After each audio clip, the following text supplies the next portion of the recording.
Hi and welcome back to the Lost Thoughts Blog podcast. As ever, joined by Reese Hurd, but today we have got Dom Ballard and Owen Stanley in Mr. Keeblewell's absence. Yeah. I'll come to Dom first. I'm good. To a mate, without using the language that you used on the vlog yesterday. Explain. Well, I wasn't wrong on the vlog, was I? No, you wasn't. But explain the performance in. Oh, just repeating myself like I was last week. It was, as I said in the fan cam last week, it was just crap, wasn't it? I'm not going to sugarcoat it. I'm not going to say we was good. I'm not going to say we were positive going forward. It's just the same old, isn't it? 4 games in the season, we were already saying it's just a repeat of repetitiveness, isn't it, so to speak? But no, got what we deserved yesterday. No, the penalty miss kind of does define the game, but even then, I don't think it was worthy of getting anything, to be honest. Reese? To be honest, I thought the general pattern of the game was the same as every game we've played so far this season. Defensively, for the large part, we was okay, but we just don't look like scoring. We do not look like scoring, and we're all repeating the same messages after every game about he's getting the 2 striker choices wrong, and he's playing the same 2 up front every single game. Like I said on my fan cam, it's becoming a broken record after 4 games. I honestly can't see where we're going to score enough goals to win a game at the moment. Owen? Yeah, I think I echo what both of them just said. Like, it's all well and good after a game saying, "Oh, we're trying, it's going to come." It's all well and good saying it's going to come, but when is it going to come? Because from what I've seen these past 3 games, I've little to no indication of how much going to score a goal anytime soon. So what Reece said about having the 2 strikers picking the two wrong ones up. For a start, one of them is not even a striker; is a winger, if anything, and even then, I'm not even Just about a footballer. Dom, yeah, obviously, the one left said the better. Dom, obviously that you saw the reaction at the end. Yeah, I think everyone saw my reaction as well. Do you think that, obviously 4 games in, some fans will say that reaction might be unjustified because it's his own squad, give him a little bit of time. I know a few fans were saying that on the forums yesterday. Yeah. Do you think that reaction yesterday was fully justified towards Eddie Pinnock? I do, to be honest. I think it's not just 4 games though, is it? It's 25. He's won 4 of them. I know you could say last season there was a bit of an unrest, there was a bit of off the field incidents, but he got rid of probably some of the main contributors to that in Jet, Konchesky, O'Hara, and brought in his own players. 6 or 7 players in the January window. So you could say, and we're still saying now, the 4 games he did win was with that squad last year. He hasn't won one with this squad yet. Yeah. So I think we're all just a bit fed up, aren't we? To be honest. And if you do look at them 4 games as one individually, there are a lot of question marks as to whether he got lucky or whether he deserved it as well. It's like, how much did Pinnock actually contribute in helping us win them games? Exactly. I mean, all of the games we talked about this on the way back with Scunthorpe, 3 penalties. Bury away. I don't know how we won, to be honest. Thankfully, Stuart Nelson was really good. Dodgy penalty. Yeah. Then Bristol Rovers Cody McDonald. It's not down to Pinnock's tactical like now. It's not down to him changing things. It's just pure luck. The problem is that obviously you get a lot of people saying, you know, it's only 4 games, it will click going forward. But the way I see it is that, yeah, we've improved defensively, but I think it's easier to do that, to sit 10 people behind the ball and make it difficult for teams to break you down, than what it is to get a poor attacking team scoring goals. I think that's a lot more difficult personally. Yeah. When you've not got good enough attackers at your disposal, how can you get them to just click and start scoring goals? And you know, I tweeted this morning, we need some pace in there. Like, I used McGlasson as the example. Rubbish footballer, but there were so many games where he come off the bench and brought something to us, and we scored late on or something. Just because a bit of pace against tired legs is a massive quality at our level. We've got no one to do it. Well, we do have someone to do it. Well, Elliot List, but where is he? We've given him a 1-year deal. He's not even in and around the team. Like, probably the most genuine out-and-out pace winger, someone that isn't afraid to take someone on, and someone that might have to prove a point at his age after giving him a 1-year deal. Where is he? Why is he not in the team? Like, in the last 10-15 minutes, would you not bring a centre half off, stick O'Neill in the back 3 or the back 2 after you change formation, and then put List out wide and try and get balls out to him and take on the defenders? Because something a lot of people said as well is like, one of the positives so far this season is we're like retaining the ball better, but it's not going anywhere. At some point, you need to inject the play with a little bit of speed or something, move the ball a bit quicker, and we don't do it. It's all very nice side to side. The wing backs stay on the halfway line, side to side, side to side.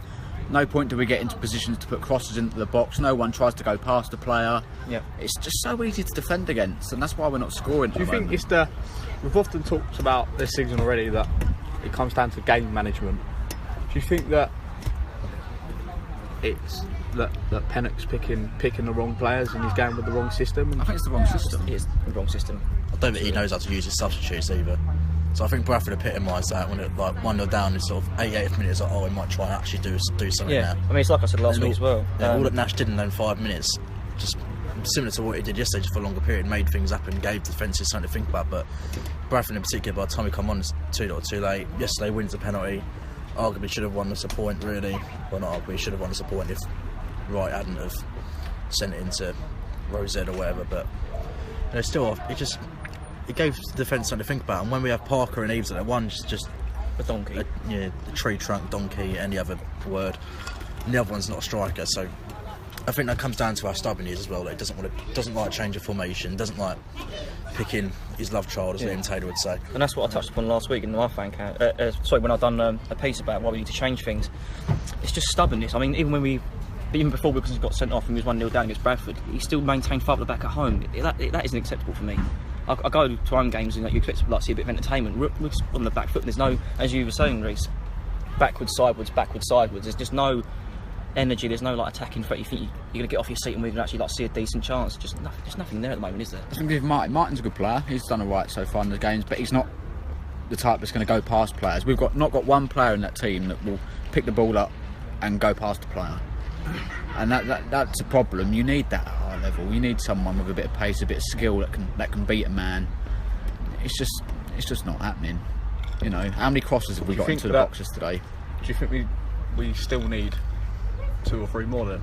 I think we need a couple of wide players. Yeah. Whether they're more natural wing backs, because as we've said plenty of times already about Ogilvie and O'Neill, good defenders, not attack minded enough for the wing back role. So whether he signs 2 actual wing backs, or whether he, praise the Lord, figures out there is more than one system that exists in football and signs 2 wingers and changes things up a little bit. Yeah. It's not like there's no options there, even if it's loans. Yeah. We've got to do something, because if the transfer window closes and this is the squad we've got, we're not going to score goals. It's more the same. I had someone telling me this morning on the forum that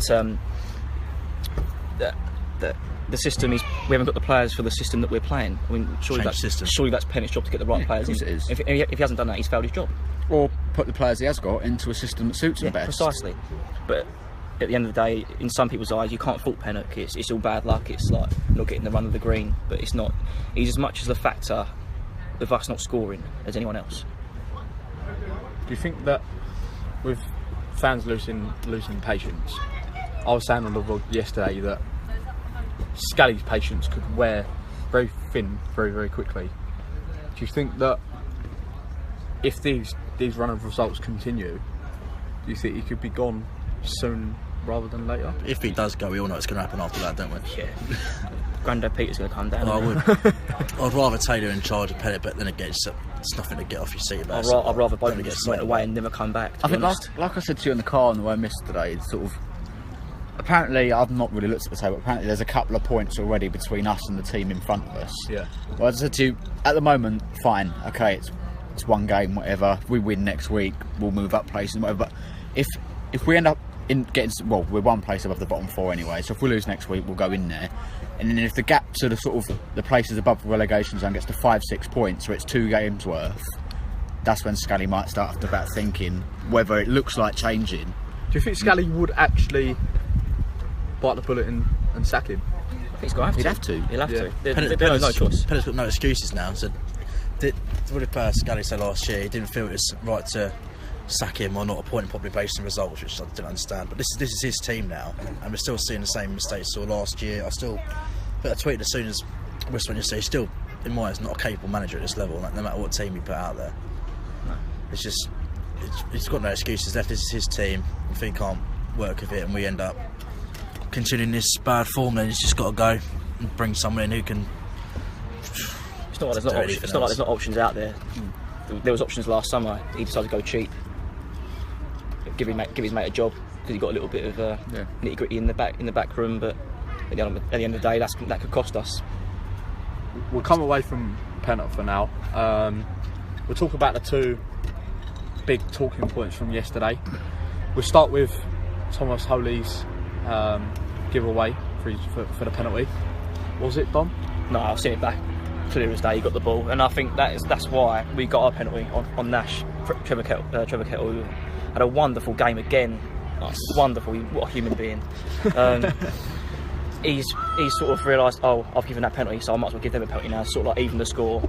Just saying we couldn't even the score, isn't it? Really, but nah. I think he got both calls wrong, to be honest. I don't know if anyone else agrees. No, yeah, he did. You got all the calls on. Well, he got the third one. Yeah, the Aimer one as well. Yeah, good save from Thomas Holy. Yeah, it wasn't a great penalty, but even that's to guess right. And on the follow-up as well, he done really well. Yeah, the follow-up was better. Yeah. He's had a good season thus far. Yeah, you can see him where in the first half when we were attacking, he was right next to us, half frustrated. He was getting it the way we were passing the ball forward. Like, we were playing a straight ball and he just turned around like head in hands. Because the thing with defending, I said this to you on the way, is like we can defend as well as we want for the whole game. But if all it is us not creating anything, having so many attacks going our way, you can only hold out for so long. And then once we concede, it's like we're going to have to score here. And you can see why he's getting frustrated as well, because he's trying to distribute the ball quickly to get us up the pitch. It's just nothing. Nothing's doing it. Nothing's working, is it? Problem is, I tweeted this morning about the system we're playing. It's all well and good if we score the first goal. If we score first, we can sit back and defend what we've got. Yeah. And we look defensively okay. We could probably do that. But once you go 1-0 down, you've then got to chase the game and take the initiative a little bit. And this system ain't allowing us to do it because, like we said, the wing backs aren't attack minded enough. The strikers aren't good enough. So, as we keep saying on the vlog, once we go 1-0 down and we need to score twice to win a game, it's virtually impossible. Yeah. Bottom line. We'll talk about the shocking penalty from Josh Wright yesterday. Dom, why is he taking them? He's missed his last three. I mean, in a game or in a situation where it is ideal that one of our strikers get off the mark, why isn't he letting Nash take it? Like, he would have been my first choice to take it. He's won the penalty.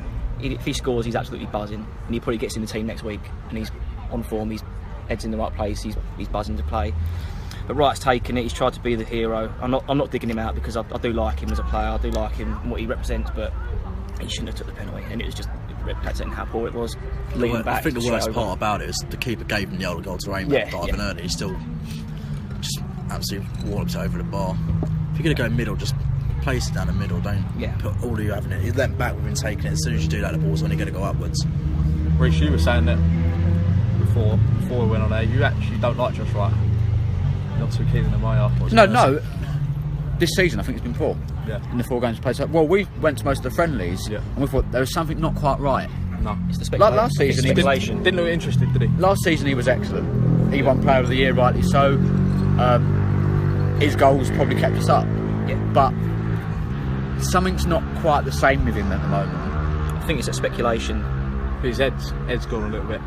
It could be what it is. Maybe if he doesn't go and the window shuts, he can get his head down, focus on Gills again, and maybe his performance will start rising again. But yeah, again yesterday, I thought he was pretty non-existent, to be honest, for the large part. Yeah, I agree. I mean, go back to the goalkeeping situation because it's quite an interesting one. Obviously, Hadler gone out to Gloucester City. Yeah. Stuart Nelson in the crowd yesterday. That's good to see. Don't mind that. What have you made of the whole goalkeeping situation, Dom? In regards to Hadler, obviously Steve Arnold now coming in from Dover, Nelson, Holy. I think the Nelson situation could have been handled a bit better. I think if Nelson was one of these bad apples, I think he would have been shipped out sooner. Because I keep saying, maybe it's him that's causing a bit of a stir behind the scenes. But I don't think he's that kind of player to do that. I think he's been here long enough. He's played enough games not to respect his coach in that sense. But I'm glad Hadler's done well. He gets a clean sheet yesterday, so he's done fine. Hopefully he gets some experience, comes back better than how he left. But the thing with signing Arnold, I just don't know why, to be honest. I mean, Nelson's good enough to be back up at least. He's an experienced pro. But you're signing the player that Pennant will sign for Forest Green. So your player couldn't even get into Dover's 11. You couldn't get in Dover's 11. Is it just another signing of your mate? It's a cheap deal. If Holy is his number one, which he is, instead of signing this Arnold, we may as well just kept Nelson as number 2. Yeah, and the annoying thing about that is he come out in that fans forum and said how Nelson's been such a great pro and how and Holy even came out and said as well how much Nelson's helped him. Then why are you not keeping him around the team? Surely that's better for Holy and better for the dressing room as well. You've got an experienced player and a leader in there. Do you know what I mean? But it just seems like he's been frozen out for some reason. And will we know the real reason for it? Probably not. But Reece, it comes back to like last season, where we've gone and signed, or Pennock signed in January, players in positions that maybe we don't need. Could we have not bothered with Arnold and used the wages elsewhere on positions that we vitally need? I'm under the assumption that this transfer window is going to close and Nelson's still going to be here. He's been on the transfer list for 3 months now, no interest. So unless a team gets 2 injuries to their goalkeepers, Nelson will still be here. So we're paying wages for 3 goalkeepers when you can only put 2 in your squad. It is a bit of a waste. Like I say, we need some attacking players. Some might even say, was Nugent a necessary signing in the grand scheme of things when we've got O'Mara? Obviously Ogilvie and O'Neill can play centre half. We've got Amel, we've got Zakwani, we've got Lacey. We've probably got enough there. Not saying I'm annoyed with the signing of Nugent. I think he's all right, but then Pennock said yesterday. Did we need him? Pennock said yesterday he hasn't even played pre-season. He hasn't even How many weeks is that? How many weeks is he behind? It's probably 6 weeks. Probably 6-7 weeks behind. So how many? When are you going to see him? Like, by the time he probably plays, Pennock probably be sacked. You know what I mean? But I think if we were going to sign anyone defensively, surely it had to be either a right wing back or a left wing back, someone who can actually go forward and take people on. Like Olive made an effort second half, but still he hasn't got to know how to take someone on and beat him. It's not just as soon as he gets on the left, just cross it straight away. And like you just said there, I mean, I was someone say to me earlier, were we like dependent on Wagstaff and Garnston being fit to play this system? If so, that's like relying on Steve Wonder to drive your car. They're not going to be fit, are they? Let's be honest. I like Wagstaff, I like Garnston, but they're just so unlucky with injuries. Like Wagstaff played last week, now he's got a thigh strain or something. Yeah. You can't rely to play a system when you know certain players are going to be like injured here and there in that position. Then if them players do get injured, you have to have a plan B to change it up. Yeah, not try and fit. Yeah, 4 at the back. You know. It's 4 at the back. Yeah, simple as that. I keep saying we can play 4-4-2 quite comfortably. Easily, yeah. Then we'd have 2 natural wide players to get the balls into the box. Never know. Maybe Eves might look a bit better then, because I'm pretty sure, like, you know, people talk about the goals he scored for Yeovil and YouTube and whatever. They're probably all headers from crosses. Yeah. And I don't think he's had a cross to attack all season. And I don't think it'd be as hard to defend either. I mean, you'd have 2 banks of 4. It's not like the defence needs much protection now. We've improved the defence, so it's not like last year when they had like no protection. Yeah. They're capable defenders in there. Zakuani and Lacey will be fine in the back 2. Olive and O'Neill, they'll be fine. It's just whether we want to change it or not. It just doesn't look like we're going to change it, does it? We'll stand on the defence then. A player that's come under a lot of criticism this season already in Max Amer. In my personal opinion, I actually didn't think he played too bad yesterday. No, apart from one mistake that he tried to take out of the defence again. But apart from that, I actually didn't think he was all right yesterday. I saw 2 mistakes. all 3 of the centre halves were all right yesterday. Again, that's the defence isn't the problem. The problem at the moment. All right, yeah, we've conceded in 3 of the 4 games, but if you have a half decent attack, you can win games by letting 1 in. Yeah. Because you'd expect to score 2, not every single game, but you'd expect every couple of games you'll be able to score twice in a game. But like I said on my fan cam, 1 goal beats us at the moment. Yeah. But yeah, stay on Amer. I mean, what he was trying to do when he ran out of the defence with that ball, I don't know what he was doing. But then straight after he made that fantastic tackle, didn't he? And that could have been 1-0 easily. But the thing I saw second half was when it was leading up to their penalty, I think, and he was playing with the ball again, lost the ball, and then just like threw his arms and just didn't bother tracking back. And that's not the attitude you want to see from one of your centre halves when they lose the ball. I don't want to like dig him out too much because, you know, he's not the worst defender we've ever had. And he's not the best, but he's not the worst. But no, I just think he needs like a good solid game just to like get his confidence back. And maybe fans does seem to be see it a bit differently. Very gradually getting better. Yeah. Nothing outstanding as of yet, but he's getting back into it a bit more. Yeah. After, I think Doncaster is the worst I've seen him this season. Yeah. We've talked about the front 2 quite a bit already. Tommy's and Josh Parker. Why do you think Pennock consistently goes with Josh Parker up front? It's his son. No doubt I think it's just, no doubt in my mind. I think it's just because he's giving him a 2-year deal. If he doesn't play him, he's going to look stupid, isn't he? And we've had this conversation before that between me and you, James, we think that he signed Nash to keep people like us happy. Yeah. I'd agree with that. I would agree with that, to be honest. Yeah. At one point, during his before, interview yesterday, he called him Luke, talking about the penalty. Yeah. And do you remember at the fans forum, and you said at one point he was talking about the strikers and actually forgot him. Yeah. It's like, And that's not digging Nash out either, is it? oh no, not at all. No. Just like, has he signed him just because we was all calling for it, and he's thought McDonald's gone, I've got to do something that this lot want. Yeah. So in the back of his mind, he thinks, I don't really want to play him at the moment. No. Maybe Kundal. Because he said to me Kundal's at a the training youngster. ground. He said to me at the training ground, he's not ready. Why'd you Not sign ready. him then? Yeah. He said to me, he's not ready for league football. He said it to me. Why'd you sign him then? Like, why'd you not go and get like someone on loan from like a Premier League team or a Championship team, high Championship team, and like someone that's had like a bit of experience playing at this level? Like, Because now he's made it worse for himself Yeah. because he's got the fans' pressure of getting Nash in the team. And to be fair, him saying he ain't ready for league football on yesterday's showing's nonsense to me. Alright, he's only played half an hour across 2 games, but won he's a been the penalty. brightest striker we've had in them 2 appearances he's made. and what does that do for his confidence as well? Yeah. Saying that, like, you just come out of non-league, you've been given like your big break, you're buzzing, and then you got your manager saying, "No, I don't really want to play you because you're not ready." Like, Looks ready enough it's to poor. me. That's really poor management. Obviously, Owen, come to you about Southend next week. Playoff hopefuls down at Priestfield. Yeah. 5 games in. Well, it's going to be 5 games in. If we lose that next week, could things turn very, very ugly at Priestfield? Unfortunately, I won't be there, which is a massive shame. But yeah, I can't really call it because the way we're playing at the minute, I don't think we'll win. But then we always seem to do quite well against them. Well, I said that when we played Bradford, we lost that. It's a good omen. You know, I think our atmosphere at home just is quite poor anyway. I mean, Yeah, it's dead, isn't it? I personally wouldn't be surprised if it did turn ugly if we lost it, especially if we lost it in the same manner we did, say, the Bradford game. We didn't really put much effort into actually score a goal because there's a lot of quality in their team to score goals against us, and they've got Michael Turner at the back, and him playing against Eves, would be like him playing against like insert simile. I don't know. Simile. Just be an easy day for him, wouldn't it? Really, it's like, A bit like Maldini against Reece, wouldn't it? Whoa. I think it'd be a difficult game, definitely, Yeah. because they've obviously got a lot of talent in their team. I think I wouldn't be surprised if it turned ugly, but then there are the section of fans, like as Dom said, that Pennick can do no wrong, so you know, he could kill their whole family, but like, we didn't mean to, we all make mistakes. You know?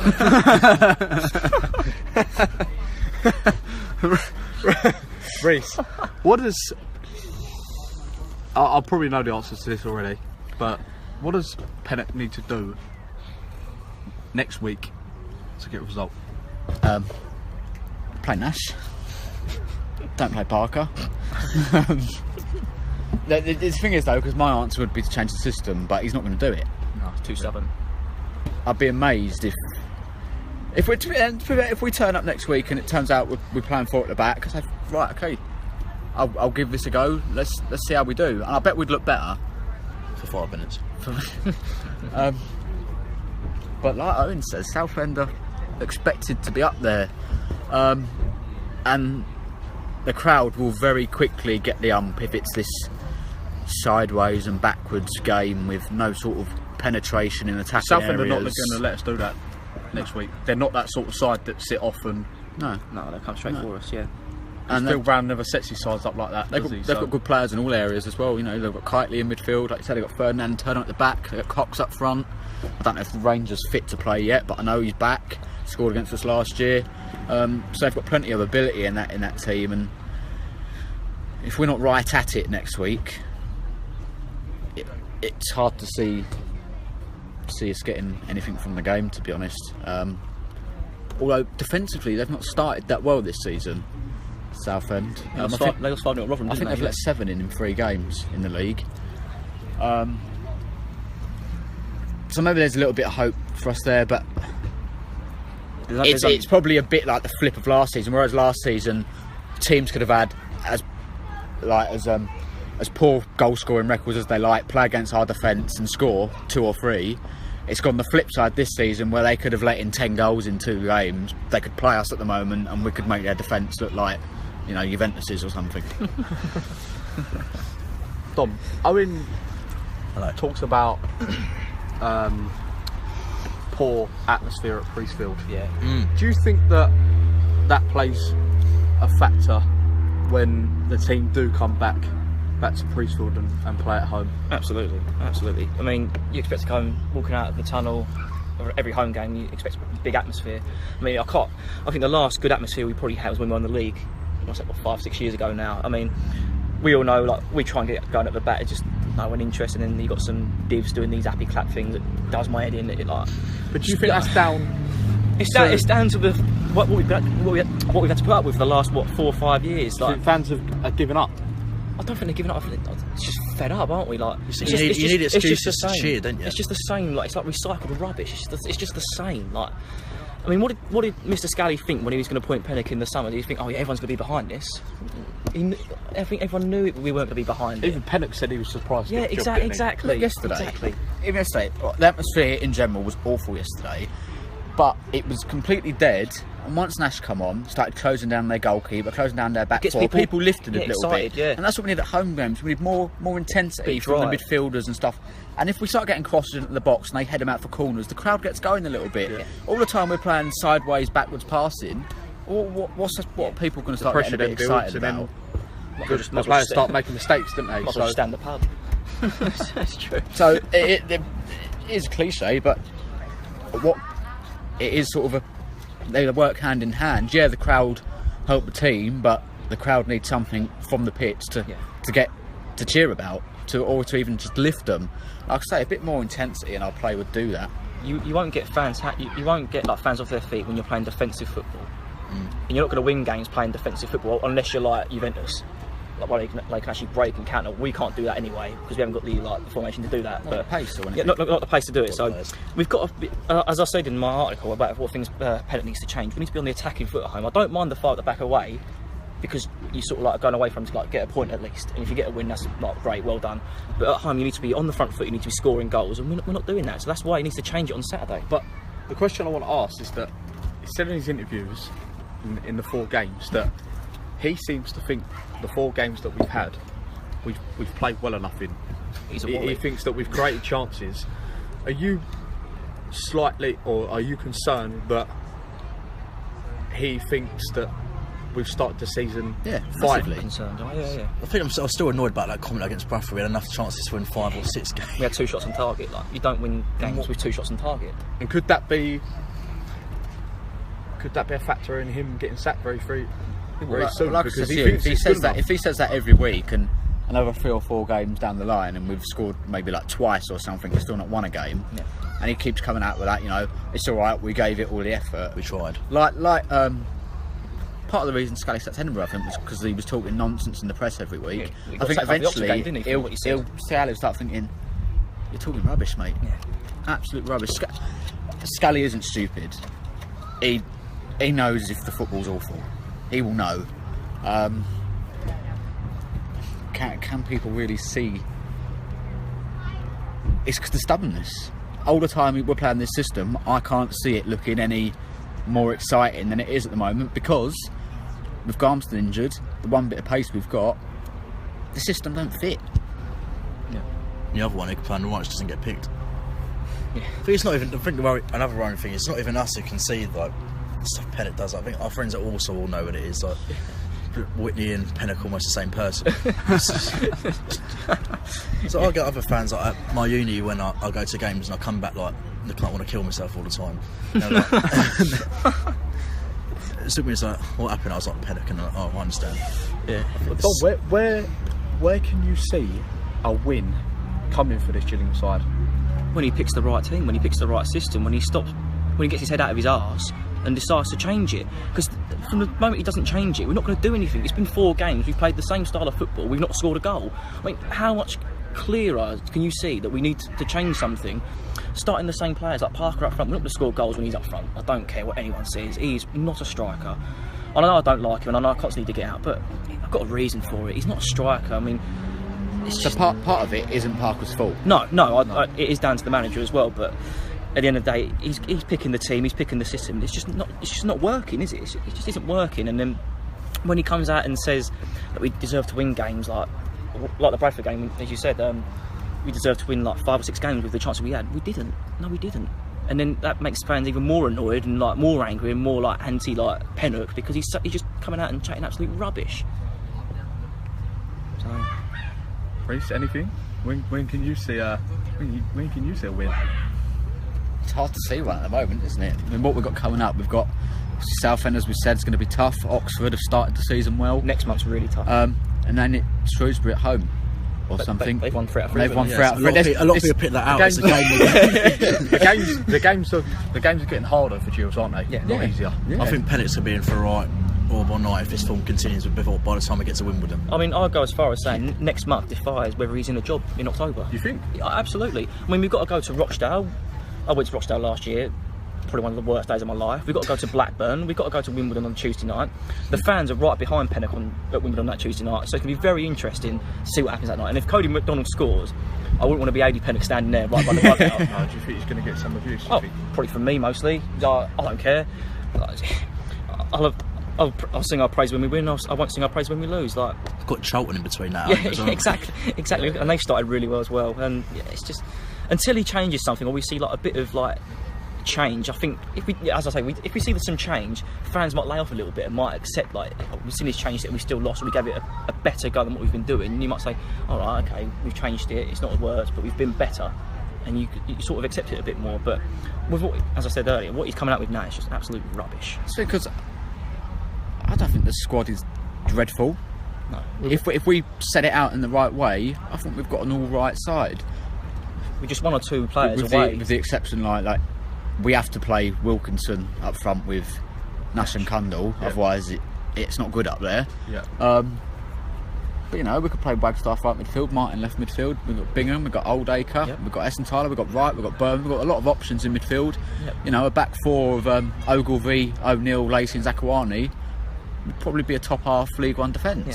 Yeah. As I've said, we're 1 or 2 attacking players from actually being okay. If we're set up properly. Yeah, if we're set up properly. And obviously that's then back down to Mr. Pennock, isn't it? That's where the manager earns his money. And at the moment, since he's been in this job, he's not earning That's his money. That's the last thing I want to touch on before we end the podcast, is that obviously the players fell to the floor yesterday. Obviously devastated with dropping points. Weren't we all? But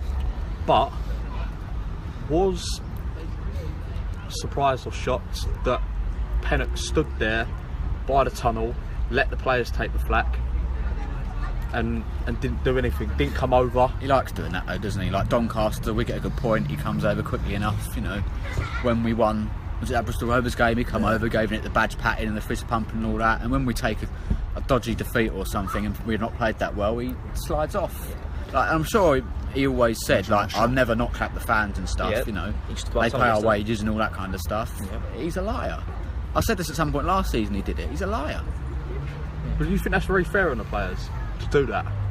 No, it's not, because I don't think how we've lost games is it's not all down to them. We've said it enough times. It's the system, the way we play. Management. It's the management. Which is from him. Yeah, you can't. He's the only one that can change it. Yeah, you can't. If you've got players playing a system, they're not going to be like looking comfortable with. You're not going to get results, are you?